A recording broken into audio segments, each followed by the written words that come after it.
Hello, everyone. Good morning or evening or afternoon. Welcome back to another episode of the Connected and Committed podcast. We hope you're doing well. We hope you had a good week and that you had a good, even though that was the weekend before that, you had a good like Memorial Day weekend. Mhm. And we hope that you did anything, something fun. I don't know Yeah, what. something fun or remembered, whatever. I know this is a can be sensitive day. So either way, whether you honored those who did fight Hmm. or have fought, or also just had like a longer weekend, like we hope either way that it was good for your heart. I know it's interesting. Sometimes you don't think about those things because I don't have anyone who fought, but obviously I know it's a Yeah. pretty big day. All same for me since I'm not even from here. So Right. No, that's fair. So we are actually just going to jump into it because this was, what was it? Maybe now it was when we were like out of town, but someone sent us a message about this idea of the counterfeit spouse. And you never heard of it either, right? I never heard a term for it, but I did believe in it. Oh, okay. Okay. I never heard of it. People were shocked that I never heard of it. They're like, you never heard of this? Because I think they were believing in the concept. So it's very interesting. We did a poll, and a lot of people, like a bunch of people were engaged in the poll, and a bunch of people said, like, yep, this is something I've heard. This is something I believe. This is something that brings me a lot of anxiety, all of this stuff. So we are here to really bring more information on it and then completely debunk the concept because it is bringing way too much anxiety to the space. And we are so excited to just challenge your thoughts a little bit and hopefully bring some freedom with you, like in you in this topic and also just in your heart when it comes to dating, because dating should be so much more fun than sometimes our Christians make it seem like it is based off of things that we were taught. So, Yeah. And we, choosing a spouse should be also much easier. yes. So it was way easier in the Bible and we made it really complicated. But I digress. Well, we're going to get into it. I'm really excited about it. So, I guess maybe for those who don't know the concept, maybe we should just explain what it is. So maybe from your perspective, since you heard of it before, what would you say? Give me like a quick summary of what a counterfeit spouse is. I mean, I think it depends on, I feel like there's different versions of it. Mm, But if to give it maybe a general idea is this idea that like you might be dating someone or be in a relationship with someone who's not like God's best or like who's not the one for you, hmm. you know? Uh, yeah. So that's kind of the thing. So you're kind of like wasting your time or whatever it is. Okay. And I think too, maybe we can just go because as we were talking about it on our poll too, some people were like, "Well, this is my idea of the counterfeit spouse," and so we'll maybe go to like hit the 3 points of what we've heard people say that it is. So the first one is pretty much like the Satan is sending you somebody who's not a Christian, and you are having to like fight through this maybe like desire to be with someone who isn't a Christian and just having to fight through that like that temptation. Like Hmm. all the things are good on maybe on paper, but they're not a Christian, and maybe there's other things that could lead you away from God's call. That's like one concept of what someone told me it meant. Yeah, that makes sense. And then the one is I think that one is kind of the funniest one, probably Yeah. the fake Christian. So like you're with someone who's Christian, or they say they are Christian, but then like and a lot of people kind of question sometimes like how spiritual their partner is, Yeah. and so they're like thinking that in this context that like they're with someone who's like a fake Christian, and if you end up with them like once you maybe get married, all that, like they're gonna show their true colors, Like, aha, and here I am. or you're gonna lose your faith because of that or whatever it is. They're gonna pull you down. Yeah. Yeah. That one is, to be honest, I agree. That one's the most comical because I think it's just like someone can hide themselves for so long and it's like they're in this like evil plan with the devil and then suddenly It's too they're much. like just kidding, I've never been a Christian this whole time and now you're stuck. And it's like this whole concept. That would be, if you believe in that, that would be very scary. Like cuz you're constantly having to double check to make sure this person is really as spiritual as you think they are. Like that's a lot of work and probably a lot of fear surrounding that. Um and then this one which was maybe more idea our sorry not our idea our idea of what it was when we were doing the poll, and people were agreeing with this, but then some people were like, well, I thought it was this, whatever. But it's this idea of you're with somebody who is a Christian, is a good person, but it's just not God's best. And so you have to pick between someone who's good, but not perfect, pretty Mm. much. And if you find out later that this is not God's best, you're kind of compromising your call, and it's like completely leading you astray from what God had for you, because God's best is the best. And anyone else that's not that is less than, in a sense. That's kind of how I was taking it, which I think that even as we were doing the poll, a lot of people were like, that's kind of how they were seeing it as. So you have to be very crafty in making sure that you are 100% aligned with what God is speaking to you, to make sure you do not fall into the counterfeit spouse. Yeah, and that I think that's something definitely that I felt or I believed before, or like it was this thing of, there's the one person that God has for you, and if you're not with them, like it's all people that you're gonna like miss out on God's will if you end up with them. You know what Hmm. I mean? So it's this thing again of like, oh, you're gonna miss on what God has for you because you chose the wrong person, even though they're a good person, they're a good Christian. Yeah. Yeah, which is really heartbreaking for the person that you feel like you got stuck with that wasn't God's best. I just feel like that feels really sad. But again, it's a belief that some people have, and again, we're here to debunk it and to get clarity on it. And again, hopefully, bring some freedom to this idea. But some ideas that where this was coming from, like obviously, you hear people say like you hear it all the time, like Yeah. God's best. Like you don't want to go towards. I guess people would say counterfeit. I never heard that on stage, but I can see it coming up now that I'm thinking about it. But just like you could have like this okay plan, but then you could have a better plan. And if you just stay steadfast to what God is saying, God will reveal that to you. But do not fall astray to something that is less than what God has for you. God's best is God's best. Like I hear these things now that I'm thinking about it. And that would totally fall in line with if you think that's what people are speaking when it comes to spouses, even God's best in general. But I think that that we hear that a lot in church, right? Um, Mm. and Well, like, that's sad. yeah, for sure. If you choose wrong or if you go any wrong direction, you're falling off of what the Lord had for you. You're gonna ruin God's plan. Like there's a lot of fear around people have all the time for Christians believing that you can ruin God's plan. We have the power to ruin God's plan for us. It's a lot of power.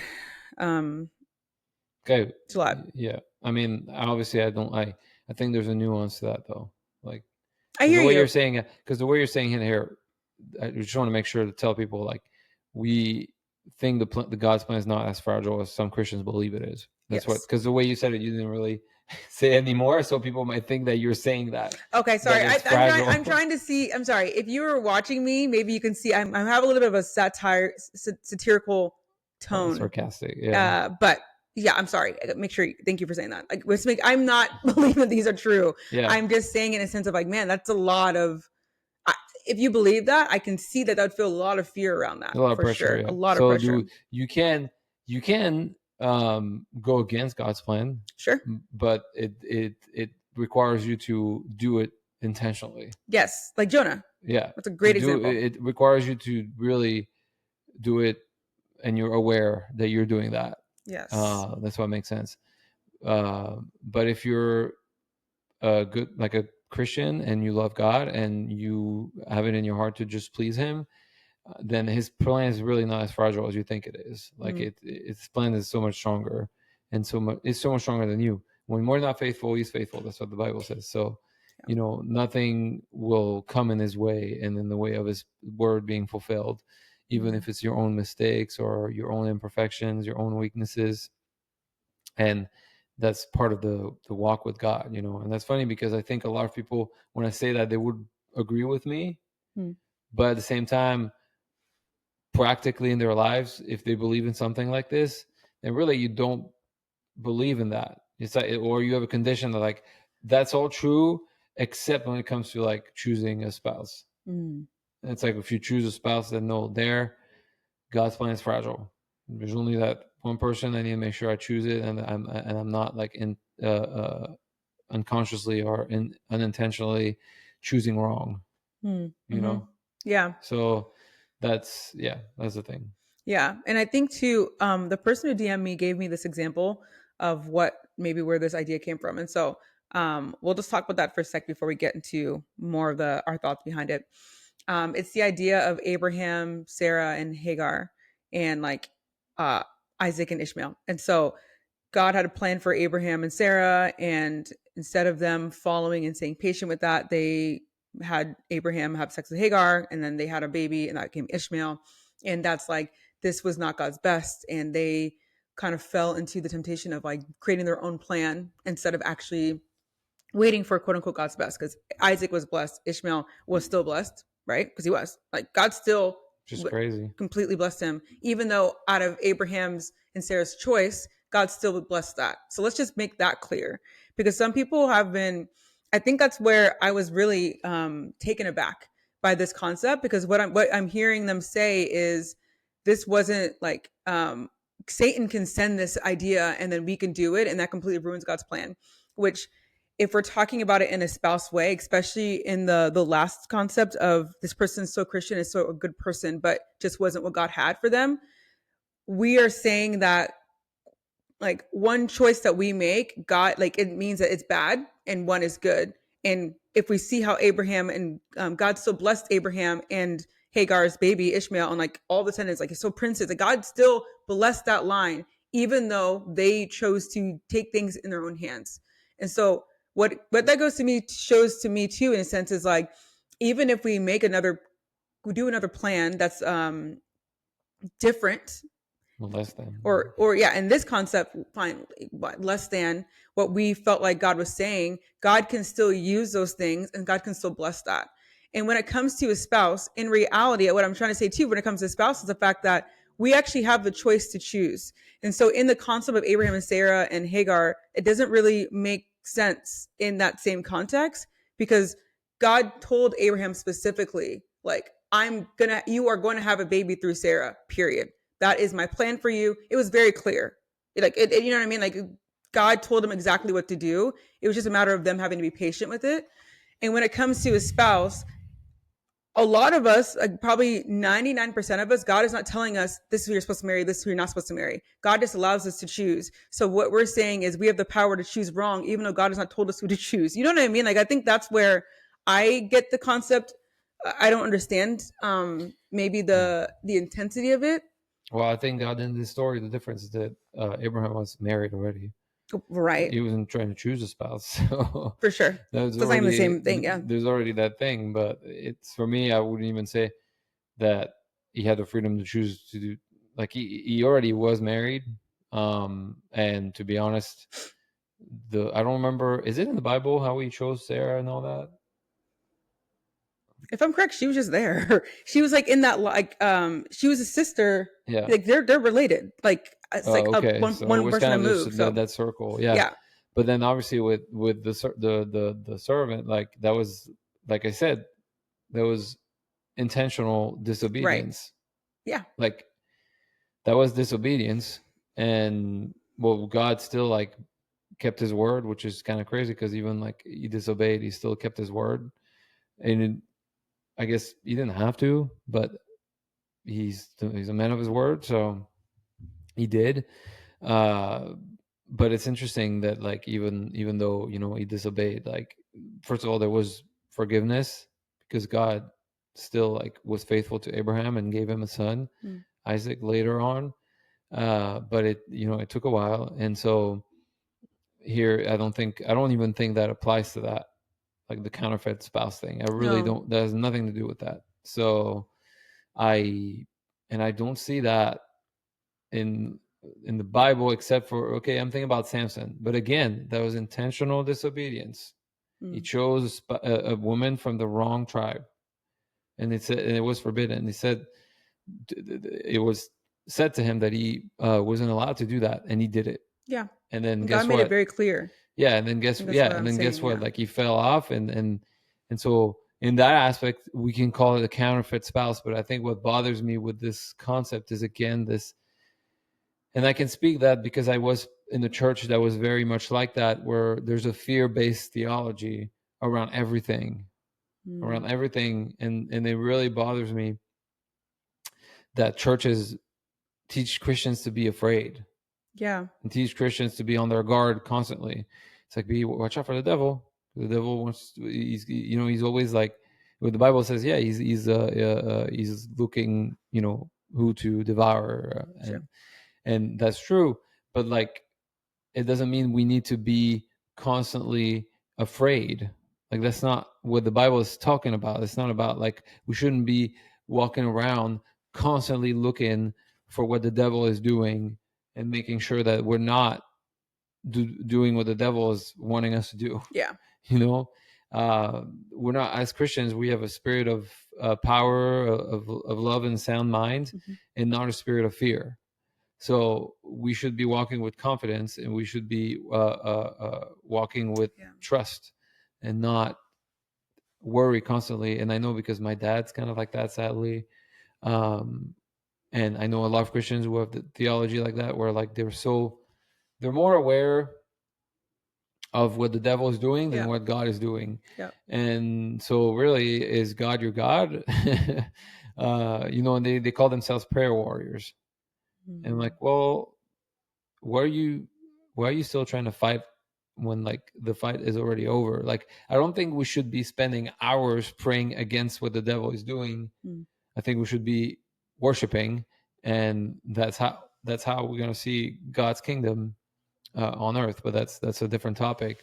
But yeah, it's just sad that people, that's what people are on guard all the time. And when dating, like, that's horrible. Yeah. If you're constantly worried that the person you are, like, you want to make sure they're not a counterfeit. I'm like, oh my goodness, like, It's a lot of just second guessing and also just like scrutinizing, I feel, because yeah, you're exactly, constantly just looking at them to make sure that they're falling in line perfectly to what God, everything has to be spiritual enough. If they're not praying well, are they counterfeit? Like it's so I'm not even, I don't know, it makes me so sad and angry at the same time, and not at you guys. I want to make that very clear. It just makes me so angry at what we've been taught and how anxiety can just make its way into our hearts, because you can be with somebody who's so good and such a good person and loves the Lord and like loves you and you have a great time, but you can't even see them because you're so concerned and so worried that the devil sent you something bad. Like the yeah, devil, screw what they think the devil can do. I'm sorry. I'm like, as much as saying, we have to stop paying so much attention at what we feel like the devil is doing and just pay attention to who God is. That really should matter. If we know who God is, we don't have to worry about what the devil's doing. I'm sorry, because God is significantly, like, there's not even a comparison of how powerful God is compared to the devil. And the devil knows that. Let's yeah. be honest. He knows that. It's same for you too. Like, since God is Right. in you, there's no struggle in our fight with the devil. Like, Hmm. there's no equal strength. Like, he's not equally as strong as us. He's Yeah. completely, infinitely less than we are, because we have God. So it's, yeah, I think that's where people are worried. It's like, dang, like, do you know that, like, the devil is nothing? Like, he can try to do things, but like, if you keep your eyes on God, like, you won't be, and you're protected. Like, that's part of who you are as a Christian. I think that's what a lot of Christians forget, is like, there are attributes to who we are as Christians, and Mm. we are loved, we are blessed, we are favored, but we are also protected. Like, we have God's protection constantly, and it's not something that's conditional. It's not something, because I remember, again, my dad Yeah. saying, like, I was telling him about something that happened, and it was kind of like, strange, but I wasn't in danger, but I ran into a homeless guy, and whatever. It was kind of a place that he shouldn't have been there. And so I told my dad kind of randomly, and then my dad was like, "Oh, well, you have to be careful when you leave your place. Make sure you're praying, because you don't know what's happening." I'm like, so God's protection is okay when I'm in my apartment, but as soon Right. as I leave, there's conditions, Mm. and that doesn't make sense to me. That you think that walls, like physical walls, are what's protecting me from spiritual dangers or Mm. physical dangers that God can protect me from? No, God's protection is the same whether I'm here or I'm outside. Right. Doesn't mean that I'm going to intentionally put myself in dangerous situations. And even, like, if we're talking about uh the counterfeit thing, like the first one where we said, like, if you're with a non-Christian, Mhm. here maybe you can say it's a counterfeit spouse, but I don't really like that term. This just, the Bible doesn't recommend Christians to be with non-Christians, Yeah. and that's it, and keep it there, so if you go with a non-Christian, it's not great, and I really definitely don't recommend it. But for the other things, like with people who are Christians, like the fake Christian thing, I don't really understand what that is. I don't really understand how that's possible, unless it's like, people who are maybe like in between. They say they're Christian, but really they're not really living the lifestyle. Yeah. Um, I think that there's a lot of nuances to that, because I think it depends on the person. And then obviously the last one is like the good Christian, but they're not God's best. I'm like, dang. First of all, imagine being the other person in that situation. Yeah. That would be really, it's hurtful. And someone brought that up too to us, and that was great. One of your followers was like, imagine like you're the other person and you're sent by the devil. I'm like, Yeah. dang, that's like. Yeah. Do you think that people around you are sent by the devil if they're not like Christian, or if they're not as Christian as you? Like, first of all, that's very judgmental of you to think that way. Yeah. Um, are you Christian enough? Like, I'm asking you the question. Do you think you're Christian enough? Um, because I don't think anybody can say yes. If you say yes, or if you say yes, either you have, you understand your identity in Christ, and that's amazing, or you are doing it based on your works and on your performance, and that's religious, and that's not good. That's self righteousness. Yeah. Yeah, Yeah. I think it's really important just to remind ourselves that God is not he doesn't speak in riddles. He doesn't need to play with us or just like it's really sinister and like what's that word? Oh whatever. It's pretty much, it means in a sense that it's like it's really devious for somebody to just kind of like play with our hearts and just kind of feel like okay, like they have so many choices now. Let's see if they pick the right one. Like if they're wrong, darn it, it was yeah, option A. Why'd you pick option B? Dang it, listen to the devil. Like, why would God play with us like that? And yeah, why would God not intervene? Why would God not like? You have to also trust the fact that you have a relationship with God. You have discernment. You have wisdom. You are like God is in you, and you are able to choose someone who loves the Lord. And that's it. I know that you are very, very capable of doing that, but we don't trust ourselves. And so therefore we are so reliant on God telling us exactly what to do. So therefore we can just make sure we pick right. And God is just going to be like, hey, you can choose. I trust your choice because you trust me. Like you are walking with me. Therefore your choice is going to be good. mm-hmm. But I think that we get so afraid that we're wrong, that we either need God to tell us exactly what to do, or we're triple checking to make sure this person is exactly spiritual enough or on the right track, so there's no dots missing, Yeah, because we're so afraid. And then again, we're operating in fear, not by faith. And as Christians, we operate by faith. We are not fearful beings. God doesn't operate by fear. yeah, God is living in us, and he's a power of love. Love casts out all fear, like period. mm-hmm. And so I think that we have to remember that conniving. God is not a conniving person. That's abusive, Yeah. I wouldn't you know? be able to help with you. Yeah, well, it's just a word. Anyway, it's fine. But it like we sometimes forget that God is a good father. Like there's so many words for him: Jehovah Jireh, Jehovah Nisi, Jehovah, like God of peace. Like there's so many words for who he is, and none of them have anything to do with fear. None of them have anything to do with He's the God of confusion. fear. Right? God has nothing to do with anything that like at all that doesn't align with who he is. And so if we remind ourselves like this is who God is, then we're good. But I think we forget. And so we kind of get caught up into these like little games that we think God is playing. And God's like, I never was once in there at Yeah. all. Actually, there's something, someone from our group coaching call, we just ended our last live call, which is really sad. But anyway, but someone mentioned like for years, I always prayed that God would give me wisdom. And now I'm in situations where I actually can use that wisdom, but I'm so afraid to use it. So I just wait for God to tell me. And I'm like, dang, that's so good, because I think we do that a lot. I remember being a kid and always praying like, God, just give me wisdom, like fill me with proverbs and like help me be like Solomon and have wisdom, whatever. Because when we have wisdom, we actually are able to discern. We're actually able to just have like the power to know things, right? And when it's not rooted in anxiety, there's so certain things that we have the power to be able to choose things and know that, like, I have wisdom to be able to choose well. I have Yeah. wisdom to be able to choose exactly how I want to choose because God is with me and God has given me the wisdom, like the gift of wisdom, Yeah. period. But we can't operate in that gift if we don't actually allow ourselves to use it. Mm-hmm. And I think that we kind of just, we stay still and we're paralyzed. We don't do it. And we're just like, oh, rather than being like, okay, I can choose. I can do this. I can do this. I might not make perfect choices all the time. We're not required to do that. It's okay. Like, every relationship we're in just gives us more information of, okay, I love this. I don't love that. Okay. Like, I really like these things. And I think that, like, I'm going to keep going towards that. Like, this is what dating is. It's not, no one's told you how to be perfect. No one's requiring you to be perfect. Your choice is not to be perfect because it's going to be good because you're walking with God. Yeah, and I think there are people have uh, trouble, I think, understanding. They could. I could see people easily being like, "Well, it says to not lean on your own understanding," Hmm. you know. And I think that both are true in the sense of the Bible says, "Do not lean on your own understanding," so don't do that. But then the Bible also says that you have the mind of Christ. You know what I mean? And that you have the spirit of love, power, and a sound mind. So it's this thing of like, okay, I can't lean on my own understanding, but at the same time, the Bible is telling me I have the mind of Christ and that I have a sound mind.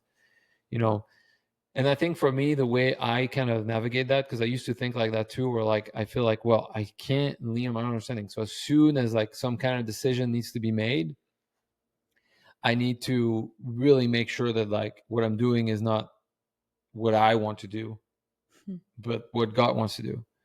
And that's not, I know today I really don't believe that's what not leaning on your own understanding means. I think for me, the way I interpret that is like whenever I get in a situation where I just don't know, I don't know what to do, or I don't know how to do it, or Sure. I don't know how to get to a certain place. Let's say even God gave you a dream, or God gave you something in your heart that you want to do, and I just don't know how to get there. Well, that's when I'm like, oh, that's the wisdom says, and my wise mind, my sound mind says, do not lean on your own understanding. You don't need to know how to get there. God will take care of it. You just need to keep moving and take the next step, Mm. and then things will fall into place. And that's what for me what it means to lean on my own understanding. It does not mean I can't trust myself. Yeah. It does not mean I shouldn't trust my mind in the sense of like if like sometimes you know what to do, but you're scared to do it just because you feel like you're leaning on your own understanding. Mm-hmm. And no, that's not what it means. For me, as like I have the wisdom for this situation, I'm just gonna do it. You know what I mean?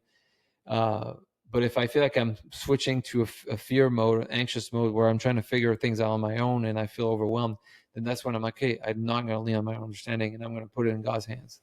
And I think there's a discernment that's needed there. Yeah. Um, and so for choosing a spouse, I think, and we talked about that. We talked about free will. We talked about the freedom that we have to choose as long as they're not non-Christian, which is what the Bible asks us to do. But if they are Christian, it's kind of like, you know, there's plenty of fish in the sea. So we've talked about that before. And so the counterfeit, like you have to stop living in fear constantly that like the devil is out to get you. Like, you know what I mean? Like, and I think, yes, the devil is out to get us. Yes. Sure. But that doesn't mean that God is going to let it happen. Mm-hmm. You know, like we're not so fragile. We're not in the position where the devil can do whatever he wants with us. You Mm. know, like that's not the promise of God for his children. The promise is that we are protected and that nothing can separate us from him and that everything works together for our good. You know what I mean? So we shouldn't be walking every step, making sure that, you know, we're not walking in the devil's plan. Yeah. That's like, that's not God's will. God's will is so much more powerful and bigger and faithful than whatever the devil is trying to do. I don't care what he's trying to do. I really don't focus on it at all, Yeah. because I know that God has got us, and God is bigger and greater, and He knows what He's doing, and he holds our lives in His hands. So I Mm. really don't need to worry about if I'm doing something wrong or not. And if Mhm. I'm doing something wrong, God is going to show me anyway, Yeah. you know? Exactly. That's what also in that, and it talks about trusting the Lord with all your heart. Like that's also trusting that like God is the good shepherd and he will always lead his flock. Like if we are ever in a situation for some reason that's not good, God will make that clear and he will not use through anxiety. Like that's not the same. Yeah. God will make it very clear and not in a place where it's like it brings confusion Yeah. or like fear or like, oh, I don't know. Like that's not how God speaks. Um, and I think in this concept, like just remembering, like you have the power to always pray for wisdom. God, like just keep, listen. If at the end of the day, if you're in a relationship and you're like, oh, I'm so unsure. One, we need to figure out if I'm anxious, I need to get rid of this anxiety. Period. And also just being able to like trust that God continue to give me wisdom, continue just to make this clear. I'm in this relationship. I know I have this choice, but just like if for any reason, right? For any reason, if this is not like it, then just make that clear. I pray that all the time in my relationships. And God made it very clear. Like he just did because like obviously the relationship would just end, not on my doing, but from their doing. But also there were things I should have just known, but that's okay. Like there were like red flags and things, but I was young and 18 and figuring it out. Yeah, exactly. Um, and listen, there was still grace. God still blessed me with an incredible husband. And I think that like there's just because you make different choices does not mean God will not bless you. God continues to bless you, especially if you're in a relationship right now. Like just trust that God will direct you if it for some reason is not the one that he wants. I want to say like for some reason something is wrong. Like you know Yeah. what I mean? Like that's how he will speak. Like he'll make it clear if something is actually wrong here, he will make that very known. But if everything is good and you're like praying, like maybe God will like let me say this is not it because it has something better for me. Like just let that go. Like God will just make it things very clear for you, and it won't be in riddles. It won't be hidden behind this like thing. You have to like move through it and maybe figure it out. Like God will make it clear to you. Period. And just trust that. Trust you have a relationship with Him that He can do that because He's a good Father. Yeah. Um, and also just being clear on just make sure you're very clear on what your values are. Like if you know what your values are, you know what you align with and know what you believe in, then making sure the person aligns with those things, you know what I mean? Like if that's the case and they do, then there's no problem here, right? It's just we're in our heads thinking there might be a problem. We're so worried that there might be rather than just like resting in the relationship and enjoying it and then just like taking it day by day. Mm. Like dating is supposed to be fun, marriage is incredible. And this process is supposed to be way more enjoyable than we make it out to be. And so we're hoping that this helps you bring some clarity in this, or Yeah. hopefully a lot of clarity, and that you allow dating to be fun again. Yeah, and that doesn't mean that you're not going to run into like some difficulties or like hard times, Sure. and even in your relationship you will. But the hard time, it doesn't. I think what we're trying to say is like you you shouldn't put so much pressure on yourself Yes. to figure out if like the person you're with is the person like you're gonna marry or not. No, it's a process of figuring things out and just taking it day by day. And even if hard times come, like obviously evaluate if those hard times are from things that are not good, like red flags, or if it's just you trying to figure out relationships and communication and just normal things in a relationship, Yeah. you know, and not giving up because when difficulties are like, oh, maybe that's a counterfeit spouse. You know what I mean? Like, no, Mm. that's not true. I want you to stop saying that. I want you to stop using that term of counterfeit spouse. Like, please. Yes. Um, because first of all, that means every time you date someone, you're gonna like immediately have Question. that filter Yeah. of like, okay, I need to figure out this is a counterfeit spouse. No, Yeah. like that's not cool. And imagine if someone thinks that of you. Yeah. That would be really You're a hurtful, counterfeit right? spouse. And maybe if you think that of yourself, that's not good, that's terrible. Like you're not a counterfeit nothing. No. You are all human beings and we all have value. And so it's just very sad to believe that. And if you have a fear-based theology, if you feel like you're living your faith walk is constantly based in fear of something happening to you or the devil doing something to you, you need to change. You need to not listen to that no more. Mm. And if that's what your church preaches, I was in that place, and honestly, you might have to go to a different place. I don't want to speak too much into that, but like that's not okay that churches are have a fear based Yeah. theology and Christian walk. Like, and that's kind of how cults work too. Like Mm-hmm. I was in a cult, and that's how they keep people in, because there's fear constantly around us. There's things that could happen to us, Mm-hmm. and so we need to make sure we're like in tune with God. Yeah. Like, make sure you come Um, to church every Sunday because we can help you. I don't know. I just think that that is well, that's low it. That's the key. extreme. Yeah, That is that's low like the key how pastor it has the that. answers Yeah. basically, and it's like, there's also another thing I was going to say, and I forgot, and it's really frustrating because it would have been good. Um, Going to a different church, fear based theology. yeah, I don't remember, but listen, you are free, you are loved, you are protected. God's will is not fragile. Yeah. God's will is so much stronger than we believe it is. Even if you're the Christian with the most faith, His will is still stronger than Hmm. that. So it's not something that you can easily cancel or walk out of, especially if you're a Christian who has a heart for God and just a heart to please Him. Yeah. You can't just walk out of His will. You would know. You would know you are doing that. You would know you are, and then sorry, you are intentionally disobeying Him. Yeah. Like it would be really, clear that you are doing that. Yeah, this is what I want to say. God's will is not hard to figure out. We need to stop believing it is. Hmm. We need to stop believing that God's will is hard to figure out, because it's not. Hmm. Um, Yeah, that's good. because I think that's what a lot of people believe too, is that God's will is hard to figure out, and we need to make sure we are constantly walking in it because it's hard to figure out. Yeah. No, it's not. God's will is the easiest thing to figure out. You know why? Because His sheep recognize His voice. Because He's our shepherd. So really like you have a heart to please Him, great. Now let Him direct you, guide you, and don't try to constantly reassure yourself that you are doing things right, Hmm. because you are. Yeah. Like God is with you. It's good. It's really good. Yeah. Yeah. Well, we hope this podcast episode was helpful. We'll put like obviously we'll put our link below, which has like if you haven't taken our quiz, you can take the quiz, which helps you figure out like is this relationship anxiety or is it actually something wrong? It's just helpful to get some clarity on Yeah. that.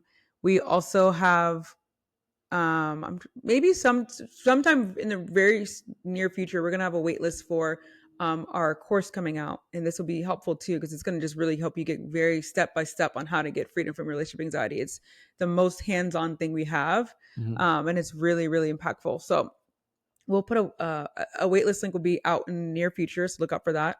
And any other way to work with us will be in the link as well. So we hope this is helpful. We love, I mean, the topics you guys give us, like unintentionally, are really great. I love them. And so um, I'll be looking out for another topic to talk about very soon. We hope you have a great rest of your day, and we'll talk to y'all in 2 weeks. Bye. Love y'all. Bye.